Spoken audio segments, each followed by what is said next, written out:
waa maxay calmaaniyadda? calmaaniyadda waa aragti aaminsan in diinta aad loo fogeeyo ama in diinta aysan wax lug ah ku yeelan arrimaha siyaasadda iyo arrimaha waxbarashada. waa aragti sheegaysa in laba loo kala saaro hay-adaha diimaha iyo kuwa xukuumadda. calmaaniyaddu waxay dhiirigelinaysaa in qofka isagoonan aaminsanayn wax diin ah uu ka shaqeeyo xarumaha caafimaadka, kuwa waxbarashada iyo xafiisyada dowladda. haddaba sidee aragtidan calmaaniyadda ku timid? tiirarka xadaaradda iyo horumarka waddamada reer galbeedka markaad si dhab ah u eegto waxay ku taagan yihiin oo saldhig u ah diinta masiixiga. kiniisadaha oo wax walba xukuma oo awoodda oo dhan ay gacanta ugu jirtay baadiriyiinta ayaa aad looga hor yimid lagana soo horjeestay xukunkii kiniisadaha. baadariyaasha iyo aqoon-yahanada waxaa ka dhex dilaacay loolan socday muddo qarniyo ah. kacaankii warshadaha oo ka hana qaaday yurubta galbeed sannadihii 1760kii ilaa iyo 1860kii kadib waxaa isbeddelay oo guulaystay fikraddii aqoon-yahanada. loolan adag kadib waxaa la isku afgartay in la kala saaro diinta iyo maamulka, oo kiniisadda ay ku ekaato oo keliya arrimaha diinta, maamulkana ay daadihiyaan aqoon-yahanada loo igmaday. heshiiskaasi wixii ka dambeeyey waxaa hana qaaday nidaamka calmaaniyadda oo loo yaqaano secularism, middaasi oo ku dhisan qof kasta inuu si xor ah oo xakamo la'aanah u fikiro, diintana uu ka fogaado una dhaqmo xishood la'aan sida xoolaha oo kale, naftana si xorriyad ah looga haqabtiro wax kasta oo ay jamato ama ay jeclaato. free life, free speech. hanaqaadkaasi nidaamka calmaaniyadda waxaa hareero socday diinla'aan ku baahday shucuubtii hore ee rumaysnaa diinta masiixiyadda.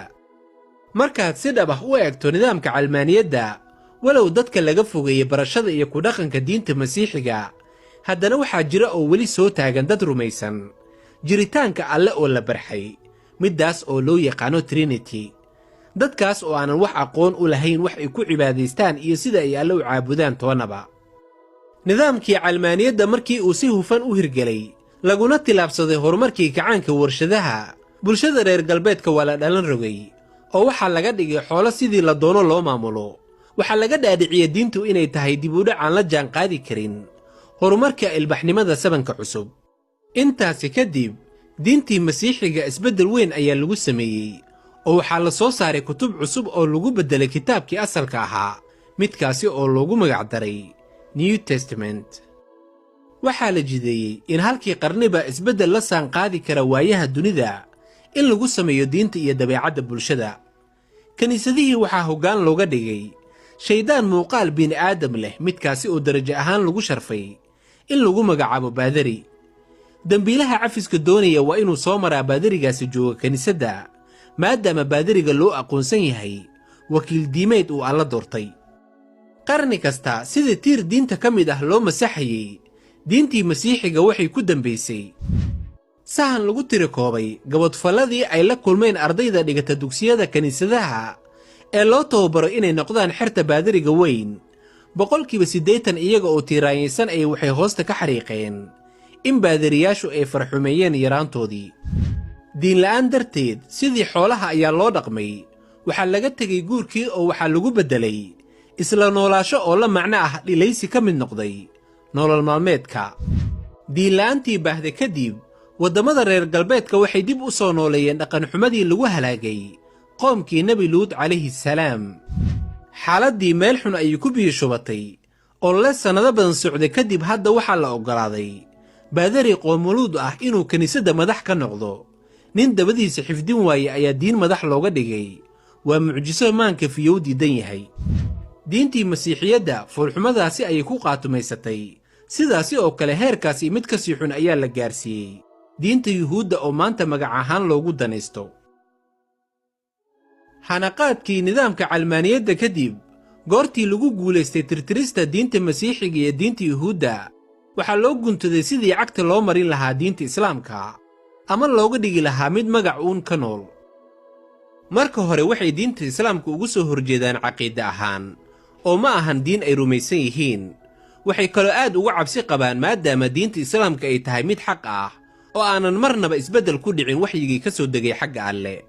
marka labaad waxay cabsi weyn ka qabaan inay ku soo labakacleeyaan baadiriyaashii sida dhabta ah u rumaysnaa diinta masiixiyadda, kuwaasi oo haddaba riman inay mar uun arkaan kiniisad awood leh oo xukunka dib u qabsata inkastoo la gaarsiiyey meel aysan ka soo waaqsan karin. waddankii ugu horeeyey muslim ahaa ee fikradda calmaaniyadda si sandula ah dadkiisa looga dhaadhiciyo wuxuu ahaa waddanka Turkiga. gaalo waxay ku guulaysteen in la afgembiyo xukunkii khilaafadda muslimiinta. Turkiga oo ahaa waqti dheer hoggaankii muslimiinta waxaa laga dhaadhiciyey in islaamku uu dibudhac u keenay, waxaana loogu gacan haatiyey inay qaataan nidaamka calmaaniyadda. waxaa dadkii lagu qasbay inay ka fogaadaan astaan waliba oo muujinaysa islaamnimada sida xijaabka, garka iyo barashada carabiga. Soomaalida laf ahaanteeda markaad si dhab ah u eegto waxay nidaamka calmaaniyadda qaateen xilligii dowladnimada ay ku dhawaaqeen oo ahayd 1960kii. baarlamaankii xilligaasi la unkumay oo ka koobnaa 123 xildhibaan. 2 qof oo ka mid ma ahee inta kale waxay u codeeyeen in dalka lagu dhaqo dimuqraadiyadda calmaaniyadda ku dhisan, waxaana wadaadadii dhagta loogu shubay in xertooda iyo weliimadooda uun ay ku ekaadaan wax dowladnimo ah aysan soo damaacin. diin ma ku dhaqmanaynaa? anigu I will say no. It's better dad inaga muslimsan ma jiro. haddii aadan Cadiye Cabdirashiid iyo dowladoodii aad aragto dad muslimiin oo cidna fasax kaga qaadanayn bay ahayn muslimiinta. They were not trying to prove inay muslimiin yihiin. dad muslimiin sharaf leh bay ahaayeen, sidaana dalkooga way ku wadeen. kaasi waa aqoon-yahan Faysal Cabdi Faarax oo aaminsan calmaaniyadda, laakiin aan dib u xasuusiyo taariikhda. Vincenzo Falanardi wuxuu ahaa wakiilkii gumaysiga Talyaaniga ee dalka soo galay. wuxuu 24kii bishii 10aad 1893 soo saaray xeer loo dejiyey in lagu maamulo maxmiyadii koonfurta Soomaaliya. xeerkaasi 2 qodob ka mid ah waxay sheegayaan in dalka iyo dadkaba lagu dhaqo shariicada Islaamka iyo in dhirta ku teedsan webiyada jiinkooda aan la jari karin. haddaba muhiimaddu waxay tahay oo aqoon-yahanka in la weydiiyo mudan xeerkii 1893 uu soo saaray gumaystihii Talyaaniga iyo xeerkii 60ka dalka loo sameeyey keebaa dalka iyo dadka u roonaa. haddiiba nin gaal ah oo gumaystihii uu ka fogaaday in dadka diintooda waxaan ahayn lagu dhaqo, maxay Soomaalida dimuqraadiyadda ku doorteen? muxuuse dalkan u degi la'yahay? horaa waxaa loo yidhi aayaddii alif ku wareerta albaqra kuma hagaagto. qoloocii galay dhismihii qarannimada Soomaaliya wuxuu galay qoys waliba, wuxuuse aakhirkii inoo horseeday halaaggii dhacay oo qof waliba bari iyo bugux ka tuurtay. marka diinta ma qabo aniga waddanka in lagu xukumo, laakiin waxaan qabaa constitutionka aan qaadanayn inuusan diinta ku xadgudbin lagu beeskaray. naga caqli badan Maraykan ayaa kala sooceen diinta iyo stateka. there's a reason ay u kala sooceen. it's not joke maahan. waa naga caqli badan yihiin, waa naga aqoon badan yihiin, waa naga waaya aragsan yihiin. waxay dhaheen baashan ha la kala sooco. aniga marka waxaan qabaa marka in la kala sooco.